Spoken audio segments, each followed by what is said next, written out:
Hispanic Patriot, a weekly podcast broadcast live from a secret, undisclosed location deep behind enemy lines here in Denver, Colorado.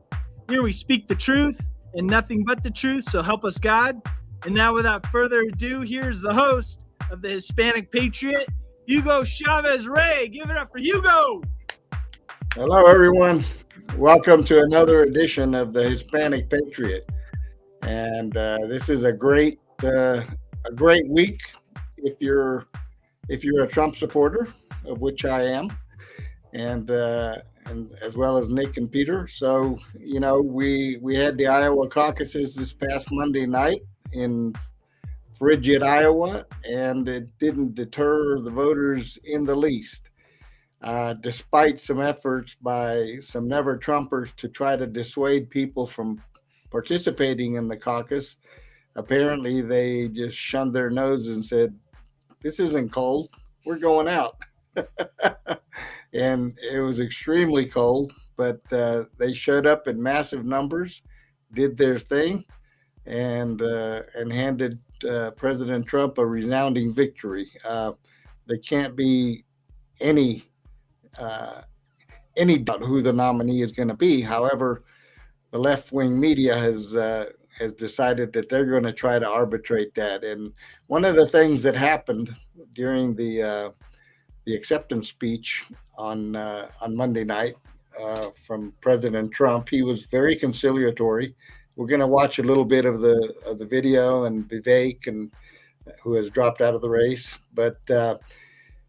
On CNN and MSNBC, of course, they decided that they were going to be the arbiters of truth. And they decided they would not air most of the president's speech at Iowa. And they said that it was because they wanted to be purveyors of truth and not fantasy. And that just, the same people who since 2016, fed us lie after lie about Russia collusion and all these other things that they were throwing at Trump, want us now to believe that they're the arbiters of truth. So they made a decision to cut off the president during his speech, and they wouldn't air it. They decided to comment on the Iowa caucus, and of course they're censorship much. Well, their narrative from Iowa is that Iowans are racist, Christian evangelicals, and white, and so we can't let you hear we can't let you hear it and make those decisions for yourself. We are going to spoon feed you what we deem to be true. That's censorship. Yep, exactly. Yep, that's what they did. So let's jump into that first clip. President Trump. Is speaking after the Iowa caucus results, and we'll watch a little bit of that and talk a little bit about that, and heading into New Hampshire. So go ahead, Peter. All right, let me start this from the beginning. Trump advisor is going to give us the update and the lowdown in New Hampshire. Corey, welcome. Happy New Year. Let me just get your take. Here's something President Trump said last night. I want to get your take on it in a second. Please listen. As you know, Nikki Haley in particular is counting on the Democrats and liberals to infiltrate your Republican primary. You know that. That's what's happening. You have a group of people coming in that are not Republicans, and it's artificially boosting her numbers here. So, Corey, President's not wrong, but what do you think? You're from New Hampshire. You've run New Hampshire primaries in the past, done a pretty good job of it. How do you assess this, Boston, suburb, liberal, left, Democrats and independents voting for Haley? What do you make of it, Corey? Well, Larry, look, New Hampshire has changed. It wasn't that long ago where we were the beacon of conservatism in New England. Those days are now over. And what we're seeing in the Trump race, when you look at the Suffolk poll that came out today, If you just poll the Republicans, Donald Trump beats Nikki Haley by 37 points, 61-24. When you add in everybody who has the opportunity to vote in the primary next Tuesday, which are the independents or what we call unaffiliated voters here in New Hampshire, Donald Trump continues to maintain a 16-point lead, 50% to 34%. Ron DeSantis is at 5%, undecided is at 6%. What does that mean? It means the bump that Nikki was supposed to get coming out of Iowa has not transpired. Vivek drops out of the race. By and large, his voters are going to support Donald Trump. We saw that endorsement last night in Atkinson, New Hampshire. So Donald Trump is poised here in my home state of New Hampshire to not only win the primary by a massive margin, but to get over 50%, which should really finalize the Haley campaign to an end. Corey, how do you read the voters now? Biggest issue. It turns out in Iowa, for example, yes, the economy, very, very important, but it was immigration and the catastrophe at the border. What's the biggest issue in New Hampshire that you can see? Well, immigration is still clearly the number one issue. Look, we are a border state now. We're a northern border state, and the crisis isn't as severe there. But we have seen multiple occasions where people are coming across the northern border because it is also not closed and coming into our country to do harm to us. We have no idea where they go once they get into the country. And if we do happen to stop them, we're giving them a response to come back and see us in 5 years so we can have a court hearing to decide what to do with you. So the issue of illegal immigration continues to resonate across this country. It is the single biggest crisis facing us. And if we don't do something to close both our northern and southern borders, we won't be a country much longer, Larry. And if Mr. Trump wins in New Hampshire, as we reckon he will, I guess Nikki Haley goes to South Carolina, and after South Carolina, she will drop out. I don't want to get too far ahead of the story, but that's what it looks like to me. You're the political advisor. What do you think? Look, I think Donald Trump does win in New Hampshire. Here in the state of New Hampshire, we apportion our delegates. There are 22 delegates available, and you get the delegates based on how much of the vote percentage you get. So Donald Trump's going to win the plurality of those delegates for sure. He's going to go to Nevada, which is next. He's going to win there in the caucus. And then we'll see if Nikki Haley has any strength in her home state of South Carolina. And if she doesn't, because the vast majority of elected officials in South Carolina are with Donald Trump, there is no justification for staying in the race. Even John Kasich, Larry, you remember in 2016, won his home state. The way the polls look right now, Nikki won't have that luxury. All right, that's going to be a big problem for her. Vivek, going to help you all in New Hampshire get the libertarian vote out? Oh, you bet. Look, Vivek made a great endorsement of President Trump last night. Most of the people who are supporting Vivek are Trump supporters in general. And now that he is on the Trump train, you're going to see his team continue to come on board. And those people who liked his message love the Trump message. So we'll see them coming over to the Trump campaign. And that is going to impact us on election day. Vivek was at about 5 or 6% in New Hampshire. I think all of that goes to Trump. And the poll today clearly indicates Donald Trump is the runaway favorite. Yeah, he was just on the show. He was my lead guest on the show. He's such a terribly smart guy. I'm glad he ran, Corey. I'm also glad he, finally withdrew, and I'm glad he is campaigning with President Trump. I think it's very constructive, very positive. Corey Lewandowski, you know what? You're just as smart as you always were. And we appreciate your coming on the show. All right. All right. So a little bit, I think we skipped ahead of the Iowa situation, but just for the viewers and the listeners, Trump won Iowa. He got 51%. DeSantis got 21%, and Nikki Haley got 19%. Vivek ended up with 8%. Which now belongs to President Trump. But President Trump said something very special. He gave praise to Vivek and told him, he said, look, you came out of nowhere and you got 8% of the vote in Iowa. That's impressive. He gave him praise for having run a good campaign.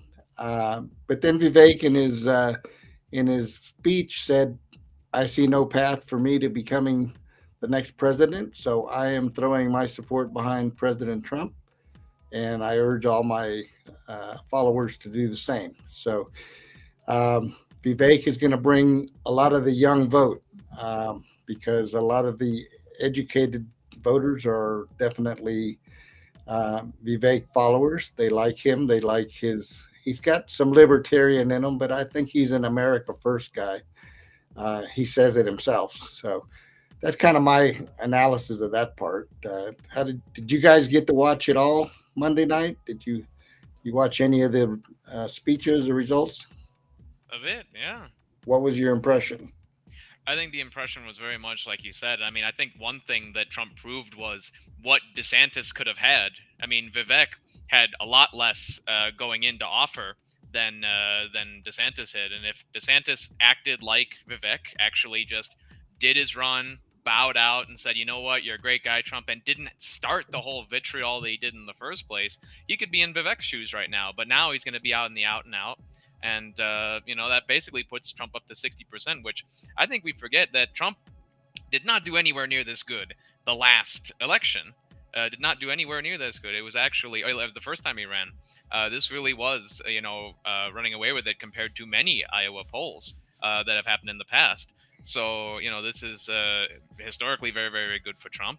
And the way that he's bringing the young people in, like through Vivek, like you said, that's going to show people, hey, you have an open door here as these, line cutting rhinos want to get in. You have an opportunity. And that's when I would really, really shout out to all the fellow young people from my point of view, that the door is open for you if you want to, contribute to this movement, because there is something to offer. And the rhinos, the people that we used to work for, the people we used to look up to, they're not providing that. They have no interest in it. They want their big donors and they want their, approved people.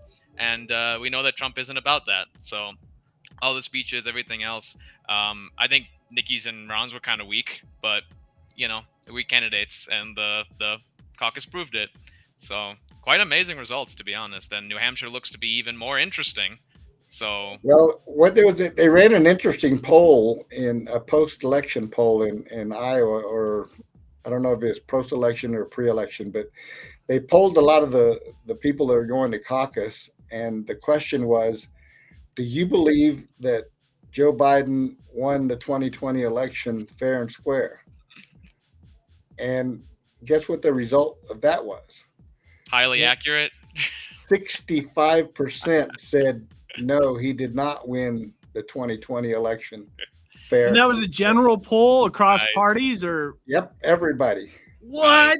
65 to 35 on that question alone. Wow. So that, and I posted on Facebook, I said, the Iowa voters are pretty smart.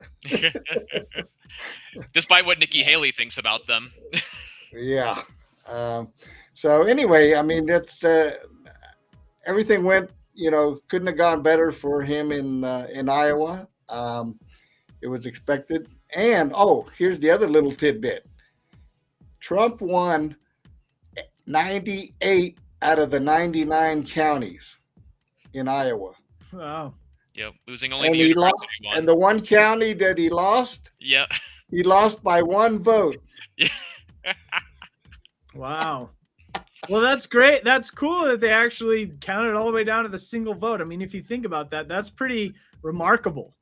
Yes. You lose by one vote, it's still a loss. That's cool. It's remarkable. Yes. I mean, that's a fair election. Real democracy, Yep. Yeah, and there was no machines involved. In fact, the liberal media was making fun of the way that they collect their ballots. They were showing the people going around with a brown paper bag, and people putting their handwritten ballots into the bag, and they were mocking that. So because the fancy case is so much better, yeah. So, but the people of Iowa are. And the other thing was that I was really impressed with is they were looking at the evangelical vote, and they were thinking that Trump was going to lose a portion of the evangelical vote because of DeSantis and because of Haley, and he ends up getting 80+% of the evangelical vote in Iowa. So that means, and that's what the liberal media was also talking about, is that his evangelical vote base has not dwindled in the least. In fact, it's grown. since 2020. Oh, absolutely. I mean, my support behind him has increased. I mean, it's like a cup of water for parched people that have been out. I mean, with all this shit we've been going through. And he's also actually proven himself again and again and again, like behind every challenge. He's been through things that we've seen politicians give up on. I mean, we're old enough to remember, the Bush era, where politicians, one thing would happen to them and they would just resign, and or be forced to resign or whatever have you. Or remember even like Herman Cain, when he went to the primary. I mean, there was one scandal that was not true at all, and that was enough to take him down. So it's like we have gotten so much stronger, and Trump is just, he's proof of it. So why give that up? That was actually another point that was brought up in one of the liberal shows. I've been, holding my nose and tuning into some of these shows just to see what they're saying. And one of the commentators made that comment. He says they cannot understand the strength of Trump. And one of them was actually being honest and said, you cannot discount the strength of this man. You might hate him, you might, abhor him and don't want him to be president, but any other politician would have folded their tent long ago. Yeah. And this guy takes all the slings and arrows and keeps on trucking. So it builds, and I think he gets his strength. I know he gets his strength from God. He is being buoyed by the Holy Spirit, and I know that he's been surrounded by men of God that are praying for him and helping keep him strong throughout this whole process. And the country is just it's ready. I think it's ready and primed for a huge victory. And there's some other things that the left is going to be doing, of course, throughout this process, but we'll get into that as we go along. So New Hampshire coming up next Tuesday, and I predict another 50% plus for Trump, and then we're going to be going to Nevada and South Carolina. So if I was going to wager today, I would say that this thing is over before Super Tuesday in March. And if it's not, it's because they're stubborn. But I think DeSantis is going to drop out either after New Hampshire or after South Carolina. Haley may hang on because she's got the big money behind her from the Koch brothers and the others that are anti-Trumpers. But it's not going to do her any good. All she's doing is losing more face as she goes along. So she had the nerve to brag about it in the last debate too. I've got the donors, not you, Ron. It's yeah, quite amazing. Bless you. Well, that's exactly what they said. So let's play that little clip about Vivek going scorched earth. I think that one's a funny one because it was getting a lot of attention on YouTube and social media. All right, here we go.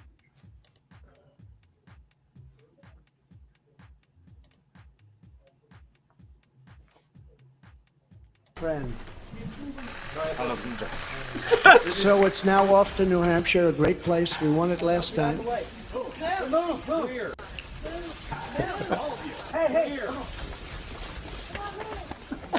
What's up, guys? It's your boy, Benny. I've covered presidential politics for the last 15 years. I've seen campaigns up close. I've studied them. I know a lot of the people that make them work and people who make them not work, actually. And I know a good thing when I see it. And Vivek Ramaswamy's campaign was a good thing in the 2024 cycle. It was inspirational. It was truly led by a grassroots outsider. And it was core America First MAGA. It's really interesting to watch a new generation sort of grab the totems of Donald Trump and carry them forward. And it was neat to be sort of mixing it up with Vivek on the campaign trail as we did multiple times. But all good things must come to an end. And Vivek Ramaswamy dropped out last night after coming in fourth in the Iowa caucuses with still, I think, a very respectable 8% of the vote for somebody that no one had ever heard of a couple months ago, right? This entire campaign is about speaking truth, Vivek tweeted. We did not achieve our goal tonight. The American First Patriot. We need an American First Patriot in the White House.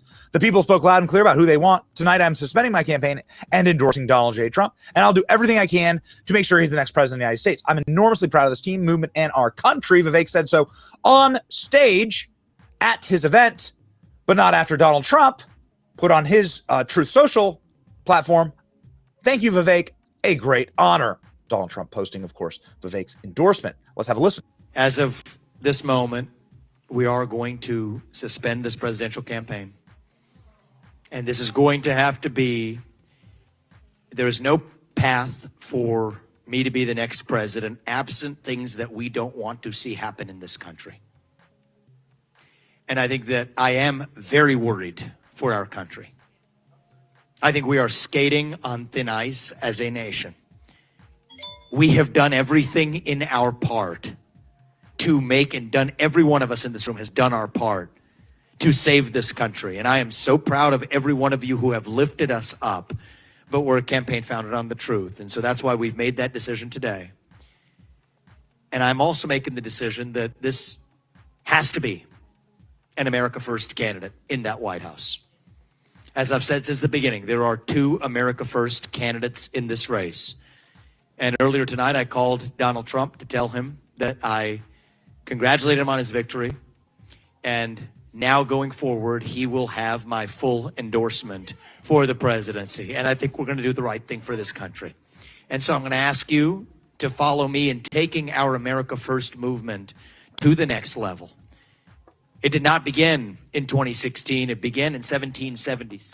So that was Vivek Ramaswamy in a heartfelt declaration that he is suspending his campaign. Obviously, Vivek Ramaswamy worked his ass off. 400 events in Iowa. I got to go to some of these events. I mean, he knows like everyone in Iowa by name, effectively at this point. The guy did the work, and he also put his money where his mouth is, spent $30 million of his own cash running his race. Donald Trump actually shouting out Vivek in his acceptance speech for the victor of the Iowa caucus in a landslide victory last night. Donald Trump winning 98 of 99 counties. I also want to congratulate Vivek because he did a hell of a job. He came from zero, and he's got a big percent, probably 8%, almost 8%, and that's an amazing job. They all did. They're all very smart people, very capable people. Donald Trump also talking last night about how he is going to bring unity to the party very soon. Out the problems and straighten out all of the death and destruction that we're witnessing. That's practically never been like this. It's just so important, and I want to make that a very big part of our message. We're going to come together. It's going to happen soon, too. It's going to happen soon.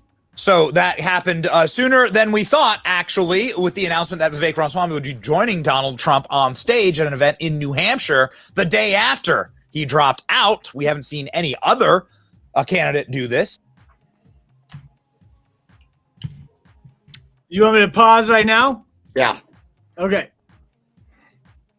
So that was another thing that that Trump got lambasted for, was they said he was being phony when he was trying to be conciliatory. Yeah. So the guy can't win. He's either abrasive or he's conciliatory, and either way they hate his guts. So that just goes to show, what he's up against.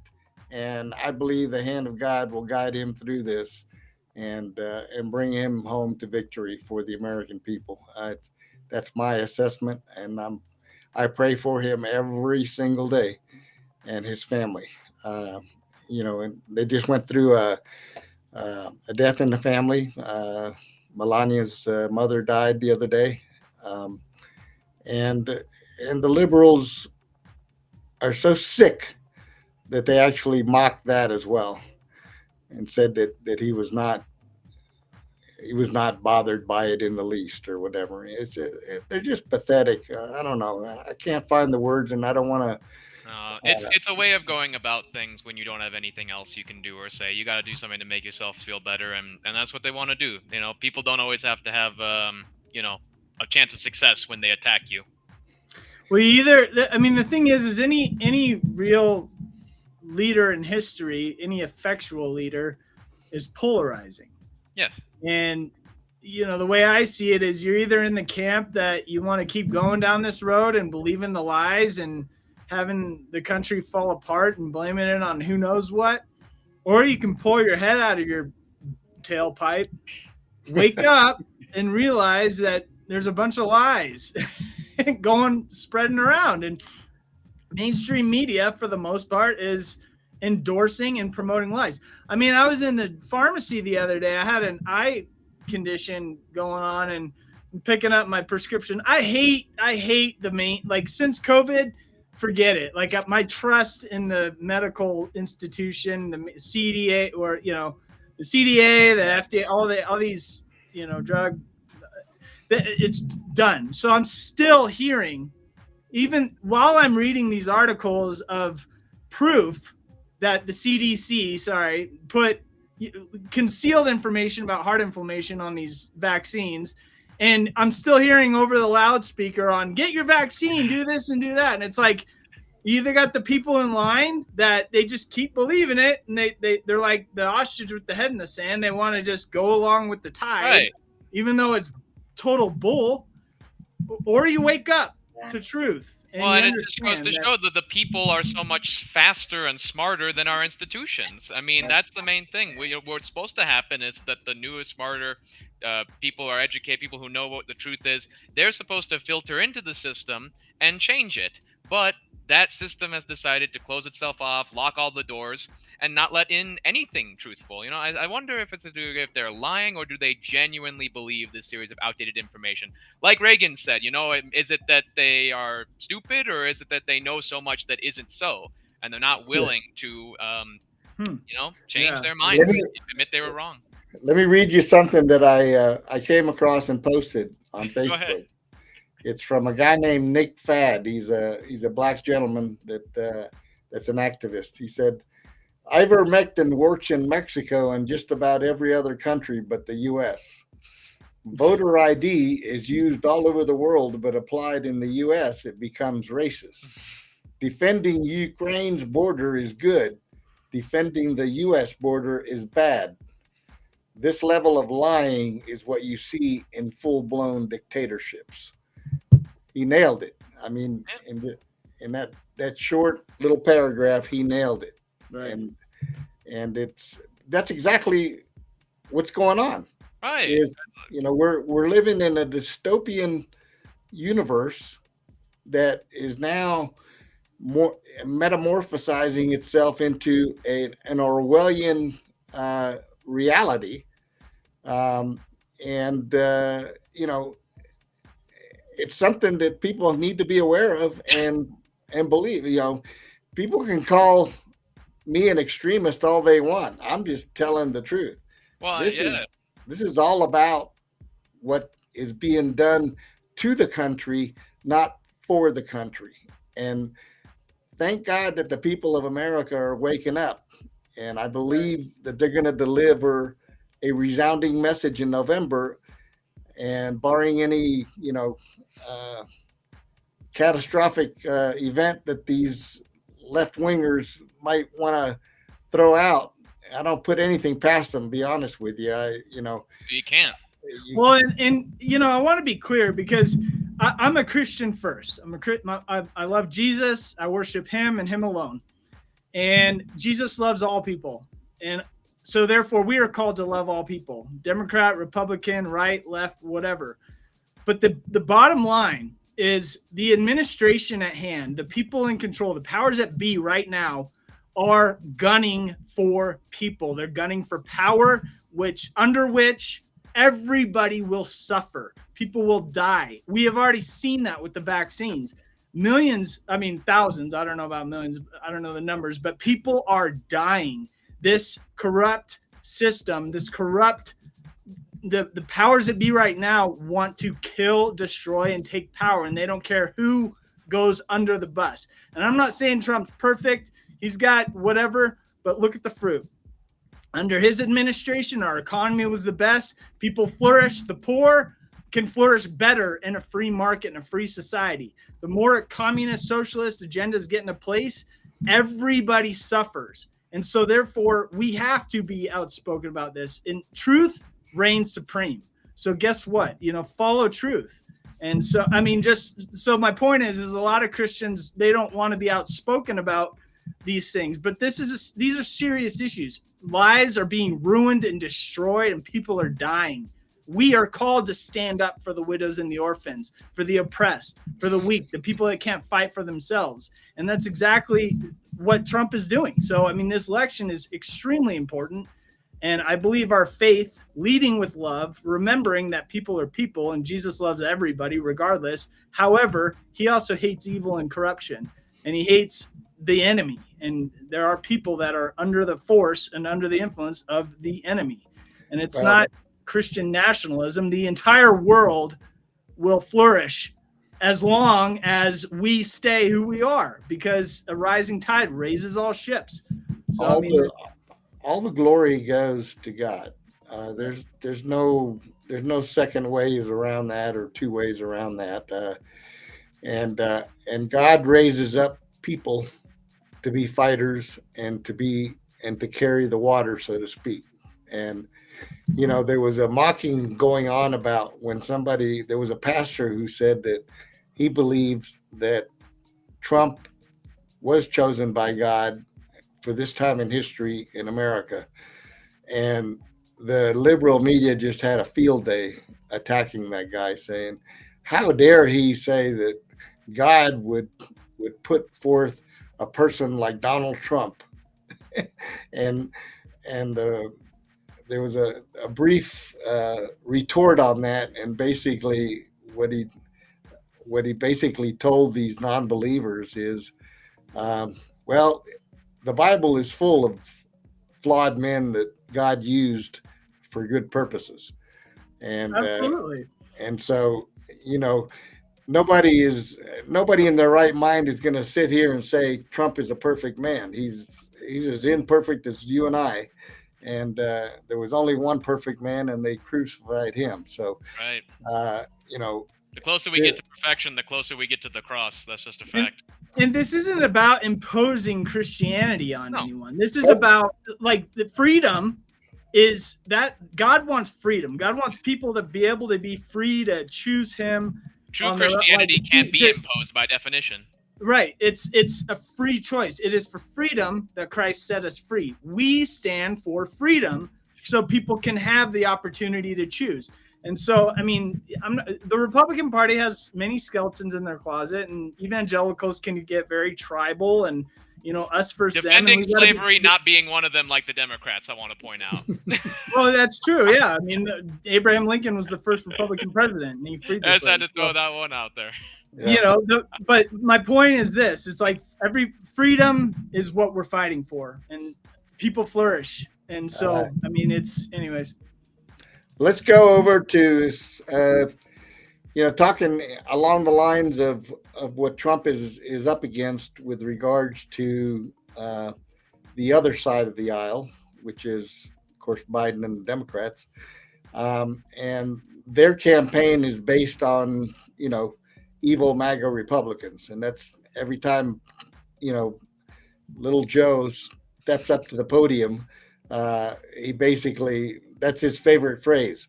Those MAGA Republicans. Those MAGA Republicans. How dare they? There's extreme. He's added the word extreme now. It's extreme MAGA Republican. Let's look at J.P. Morgan CEO Jamie Dimon, who was speaking on CNBC, and he made some comments about the strategy the Democrats are using. Go ahead. Stand by.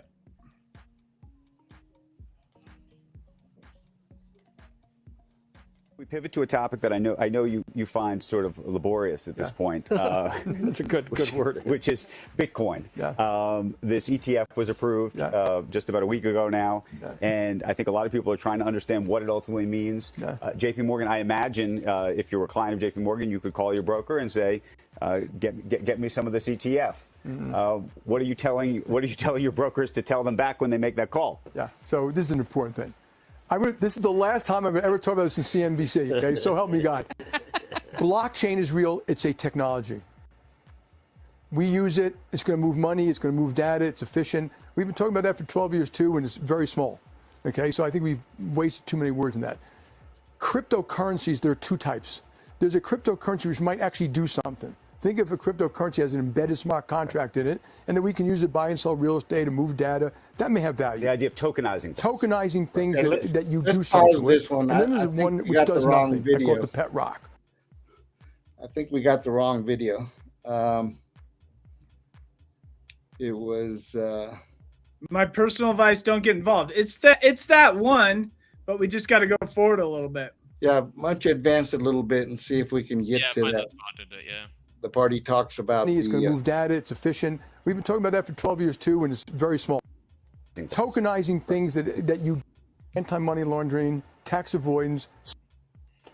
That is the end use case. Everything else is people train among themselves.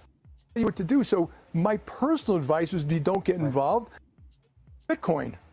I think, it's okay. I don't want to tell you what Peter, to do. So my personal advice would be don't get involved.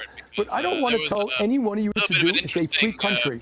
What do you make of primary? Hang on, he's saying don't get involved. Is that where we're going, or No, move up a little bit. Keep going. I'll tell you. I think I can recognize it when he starts talking about. I think it's towards the latter part of this. Okay, hold on. In New York, but the 3-day week, what that's going to mean longer term. Yeah. No, so first of all, I think not the it either. value of all stuff. Go ahead all and go financial forward a little assets in more. America is like 140 trillion. Problem. Because That's all. inflation goes up even with the lower- Interest rates are like. You said one time, I'm just barely a Democrat. Today, all the things you said about what you're saying is really to try to help the Democratic Party, because it's tough love is what you're using. You are Back not it up a MAGA. little You're not bit. going to turn into a Republican, I don't think. But you realize I always say right there. Hold on. less. And obviously, if there's a recession, less need for space and. Right there. Hold. And I don't know how it's going to affect. Work from home is a whole different thing. Our building's unbelievable. If you haven't seen it, walk by. It's going up quick. Yeah. You know what I love about you, Tim, and I've told you this many times. You said one time, I'm just barely a Democrat. Today, all the things you said about MAGA, what you're saying is really to try to help the Democratic Party, because it's tough love is what you're using. You are not MAGA. You're not going to turn into a Republican, I don't think. But you realize. I always say I have a Democratic heart and a Republican brain. Exactly. And I do think more and more the Republicans that the Democrats have big hearts and very small brains. They should be a little more thoughtful about policy If and on how the things front work. end, if on the front end, all the things you're doing to try and help people actually on the back end end up hurting them, you need to cop to that someday, eventually, and they don't. I'll come confess here if that. No, not you. I'm saying the Democratic Party. okay. No, I'm not talking about you. Yeah. The Democratic Party needs to say, look, we try all these things and we made things worse. So, at least cop to it. I just also want to point, when I go to D.C. all the time, remember, we spend a lot of time on, I will call the wing nuts. There are a lot of centrist Republicans, Democrats, who, if they sat here, you'd have. It might be a majority. It might be 80%. It might be. I don't understand. Well, partially, you guys invite the wing nuts on more. we invite the not others. you guys. I'm talking about you. I'm talking about like CNN and. Just Fox gave you a and half stuff hour. like that, yeah. Yeah, I'm gonna start charging you guys. By the way. So particularly Bitcoin. So keep. Okay, stop that. Yeah, it didn't get to the part where he was talking about the. The way they talk with him, though, the way that they talk to, important, famous people who are on their side and thinking about leaving, it just shows how desperate they really are. It's like, oh, please don't leave our Democrat Party. I know we're making mistakes. Again, that's the lack of strength that we constantly see, He said small hearts and small brains, but the strength of spirit is really what's lacking in the Democrats above all else. Well, we'll have to come back to that. I'll have to find that. But along the lines of what's going on with the resistance, what I call the resistance against Trump, is there's a group that is forming, or has been formed, that is now called No Labels, and that is a group of Republicans, some libertarians and actually some Democrats that have come together, and they're trying to devise a strategy to derail Donald Trump. And so let's play that chief strategist Ryan Clancy on Fox News. That one, I think, will explain what their agenda is and what they're trying to do. Now, they haven't committed to a candidate yet, but they're saying we're taking a wait and see. If basically what they're saying is if Trump is the nominee for the Republican Party, they're going to launch a third-party candidate. So let's listen to that.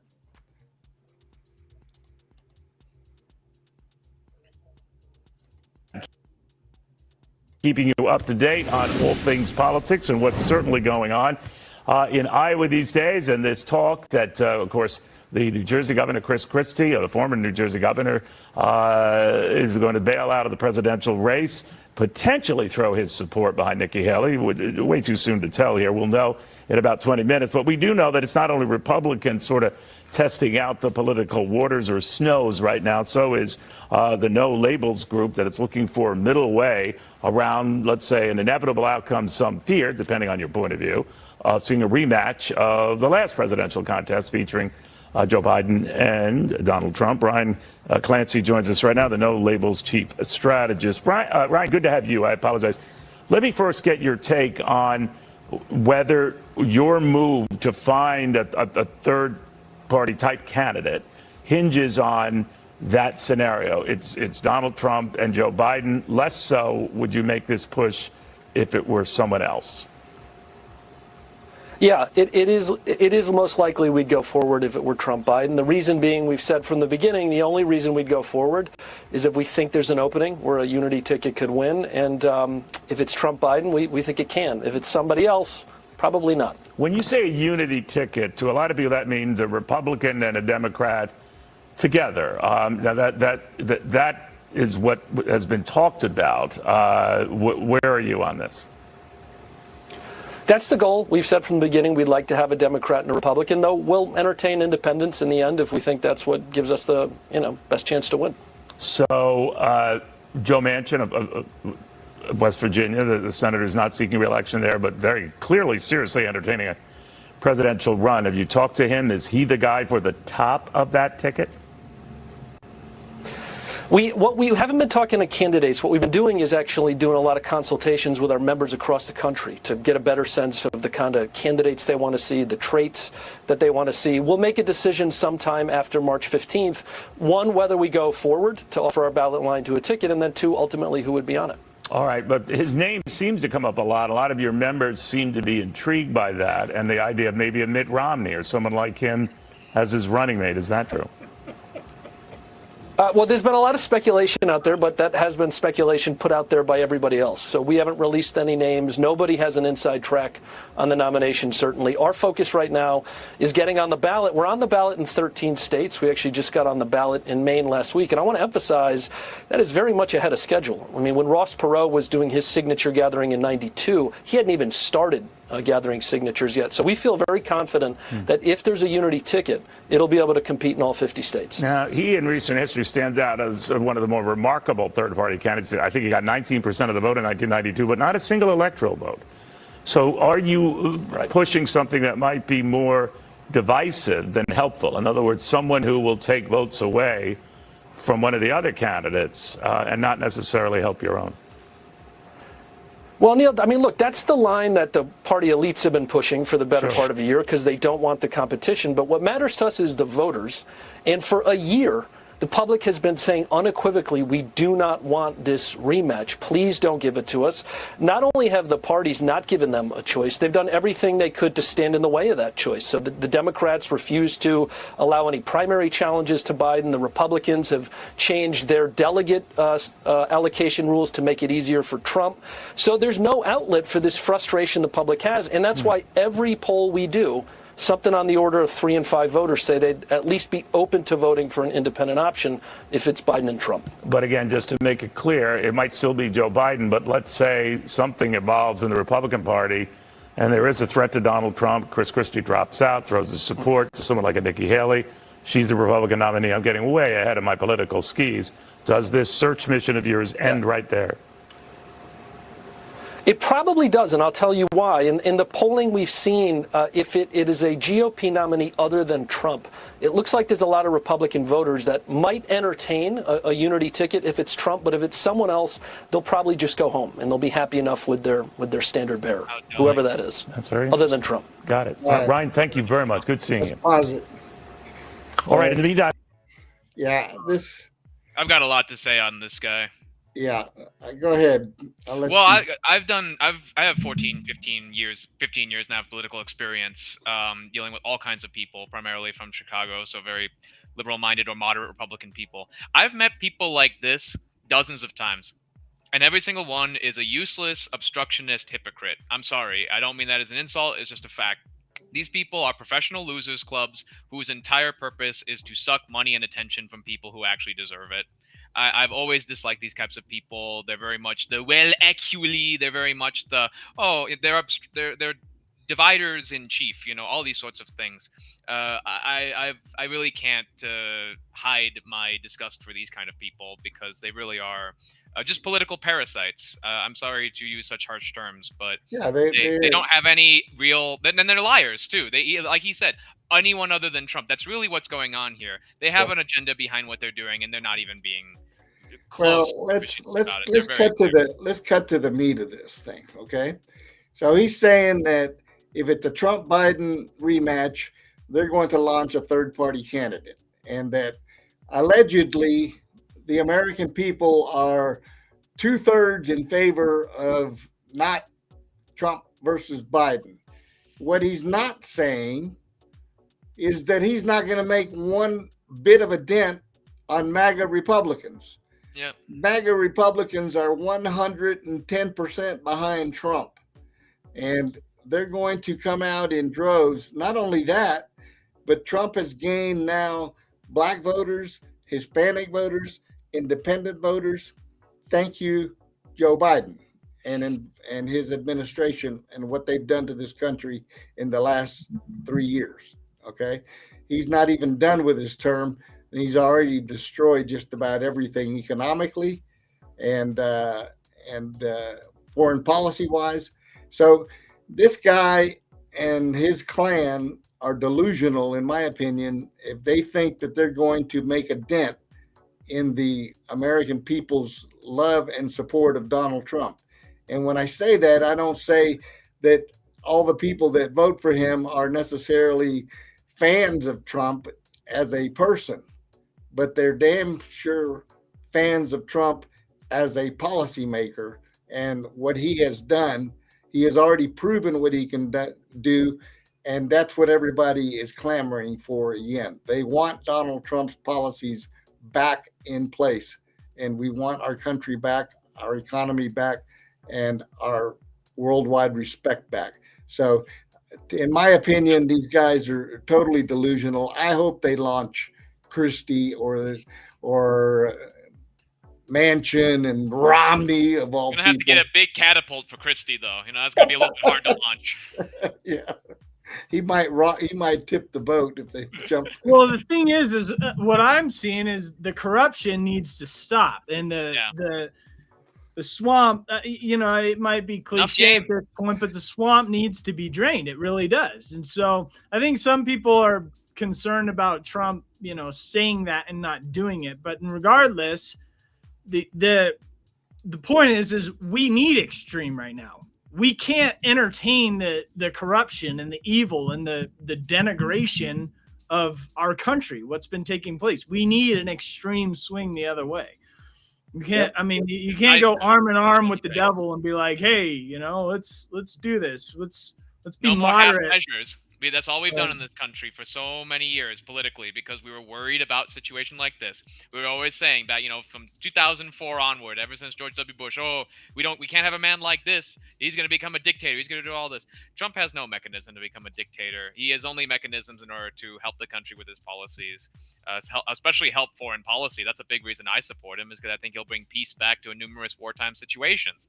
And he's provided good strategies for how he's going to do so, but not so expansive that the enemy knows he's coming. Whereas Joe Biden will telegraph what he's doing from a mile away. And as bad as it is. look what's going on with the Houthis right now. I mean, We have no strategy for them at all. We don't do even know you what we're think doing for a against them. second that Trump would put up with that? That situation would be done in 24 hours. Yeah, instead, what are they doing? Half measures. That's all these people know how to Yeah. do, whether from old GOP or the Democrats. Half measures. And they're all doing this. All these despots, all these terrorist groups are doing this stuff now Yeah. because they know Trump is coming. And once Trump gets here, they're done. And so they're going to try to inflict as much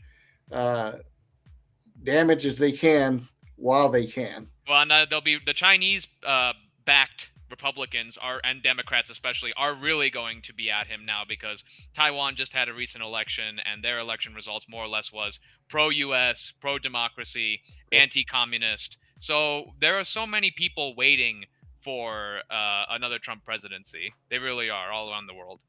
I believe that. Yep. Now, I want to pivot a little bit. I don't know if you guys heard, but I'm a member of the Central Committee here in Colorado, and we had a meeting this past weekend, and we had a vote for the state GOP to basically come out and give their endorsement to Donald Trump, and we had a lot of pushback from the typical. Either the never Trumpers or the rhinos. And basically, they were saying that we were breaking the bylaws or violating the bylaws. Always what they say. And it's not true because number one, what they fail to admit is that this is a non-binding resolution to show that the state Colorado GOP party is 100% behind Donald Trump. And that's it. It's basically a statement, a vote of confidence for Donald Trump so that he can at least consider Colorado as a potential swing state and put some effort into the apparatus here that would help our other candidates that are running for state and national office. So that's what happened this past weekend, and there was articles, and I've been fighting some of the naysayers on social media for the last 2 or 3 days, but I thought that was a great move by our chairman, and I think it sent a message, and of course the Never Trumpers didn't like that message because they said that. We don't all support him, and say, well, it's majority rules here. The vote was 65% in favor and 35% against, so it passed, and we issued the endorsement. So Colorado has endorsed. Ohio did it last week. I don't know if you guys heard about that, but Ohio was the first one to come out and do it.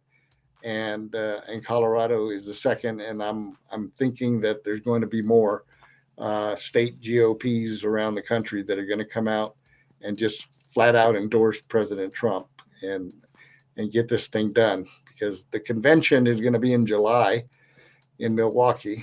That's going to be interesting. Yeah. I am, I'm going to be a candidate for national delegate. I don't know if I'll be successful, but if I am, I will be at the convention. I think I'll be at the convention either way because I'll get a guest pass and go. And I'm going to try. I was thinking about trying to do the radio show from the convention. That requires a press pass, and I'm looking into that to see if that's a possibility. If it is, then I can be at the convention, and we can do live broadcasts from there, and have a lot of fun. Interview some folks, and who knows? Maybe I'll get the president himself on the show. That would be nice. That's the goal. Always aim for the top. Oh, that's right. I aim for the top, and you never know what happens. They know I'm one of his staunchest supporters, so I'm trying to get the word over to the Trump campaign to get my name on the Trump supporter list, because that goes a long way towards electing delegates.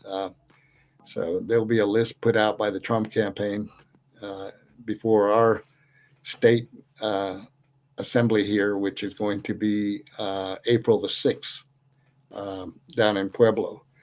So that's another thing that's coming up. But Super Tuesday is coming up in March. And, as you know, Colorado moved itself up into the Super Tuesday position because they were tired of being like the afterthoughts of primaries. We weren't getting out until May, and by then everything was over. So Colorado wanted to be a voice in the Super Tuesday primary, which is in March. So that's where we're going to be. And then we got county assemblies coming up and congressional district assemblies. If you've never been, I encourage you to attend. If you have opportunity to go to your county assemblies and run for a delegate position to the state, I encourage you to do that as well, because it's an experience and you get to voice your opinion. So if you need help on how to do that, let me know.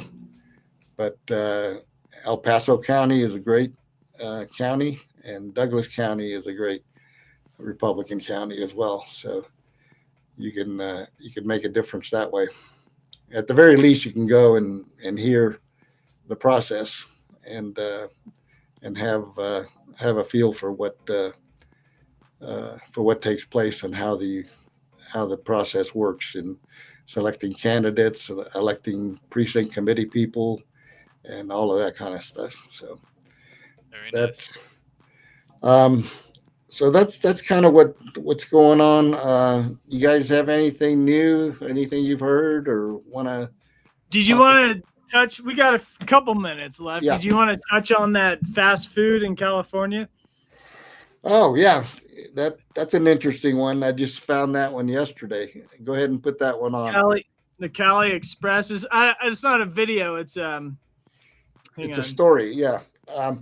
Basically, what is happening in California is the fast food industry has decided they're going to replace humans in California food service jobs. So we'll see how that works, I guess. All these people, it'll work. What my point here is all these people that pushed for these ridiculous minimum wage requirements in all the states are now going to sit with egg on their face, because I promise you, if it starts in California, it's going to go all over the country. So therefore, the fast food industry in particular is the ones that are coming out with it. Now, we know McDonald's has been experimenting with automated ordering and other things for a while now, but I knew when all these people were pushing for $10, $15, $20 an hour rates in fast food industry, I knew that was not sustainable, because nobody's going to pay $20 for a Whopper. Okay. And these people that said, oh, it's about the workers having a livable wage. And my argument to that is, first of all, the minimum wage was never supposed to be a minimum wage or a livable wage. It was supposed to be an entry-level job for young people to enter the workplace and, get work experience and that kind of thing. But now we have people trying to support a family of 3 or 4 on a fast food job. And, Well, it's ultimately a commodity is what fast food is, and we have an advanced economy where we actually produce technology and services, and that's what the jobs that young people want. Young people don't want these jobs anymore, and as a young person myself, I don't really think they deserve it. The people are very educated, they're very smart, they want better jobs, and I think if you look at what this administration does, they destroy the jobs we should be having, and now they're going to destroy the jobs at the lower end. It's absurd. But it's okay as an entry level job, when you're in high school, when that you have a job at a fast food place, and that was okay. I had one. I worked at McDonald's when I was in high school, so that was great. I was happy to make the the money that I made, and I had spending money. And now they're taking that experience away too, just like a lot of other things. Because they're trying to give it to people that are trying to support families on those type of jobs, and instead of encouraging people to shoot for higher education, for better paying positions, and more and jobs that have a future. But it's just. I wonder how these robots are going to deal with angry customers, man. Sorry, your Whopper was not good. Like, what are they thinking? Like, what is this? They don't want to piss off the robots. Trust me. That's a good point. Yeah, I'm always very polite with Alexa and Siri, because when they take over, they're going to remember all of it. They got it all in the database. Yeah. They're going to be like, this guy's a prick. We're going to empty his bank account. This guy, God help us. Thank you. Like in Canada. God help us all, really, above everything.